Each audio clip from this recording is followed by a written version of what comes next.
Samantala, punta naman tayo sa Marikina. Kuwang-kuha po kanina ng CCTV nila yung lakas ng pagkakupit ng bagyong Glenda at nandun sa Marikina live si John Consulta. John? Mike, ramdam na mga taga Marikina kaninang umaga ang lakas ng agupit ng bagyong Glenda.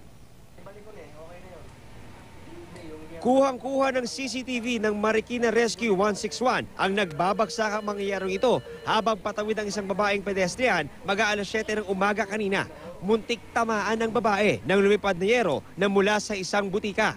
Sa lakas ng hangin ng bagyong Glenda, ang sanga ng punong ito nagkaputol-putol na parang palito lang ng posporo. Papasok pa lang ng Marikina, 2 buwal na puno ang sumalubong sa amin. Agad din namang itong pinutol ng mano-mano.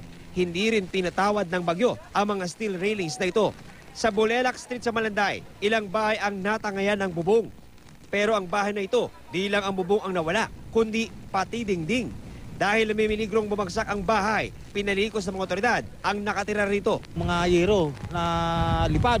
Tanggalan. Oo, nagkatanggalan. Kaya nga sila, nagbabaan kanina. Yung mga bubong nagliparan, nagbabaan. Nanay ko naiwas sa taas, pinalis ko na lang para di sila madisgrasya sa baba.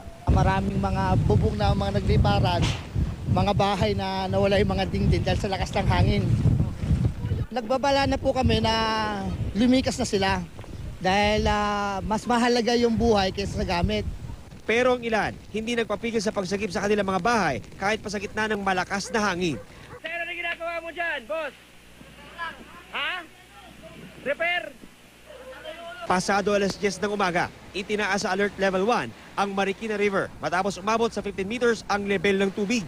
Pero dahil brown out, di napatunog ang mga sirena at tanging sa wangwang ng mga umiikot na bombero at Tex Brigade umasa ang mga opisyal para bigyang babala ang kanilang mga residente.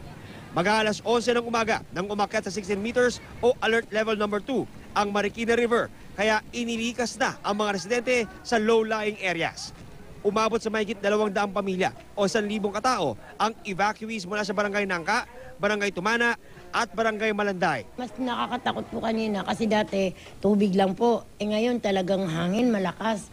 Ayon kay Marikina Mayor Del de Guzman, nakatulong ng malaki ang pagbubukas ng MMDA ng 7 gate sa Manggahan Floodway sa pagbaba ng tubig sa Marikina River. Sa mga areas na dapat ay binabaha, ngayon hindi po kayo binaha at nakipag-cooperate kayo na mabuti sa atin. Yung mga nasira ang bahay due to calamity, tutulungan natin.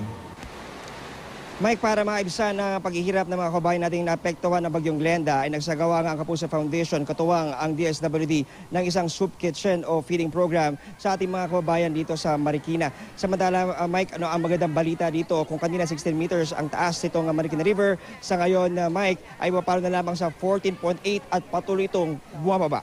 Yamo na litas mula pa rin sa Marikina. Balik si Mike. Maraming salamat, John Consulta. Samantala,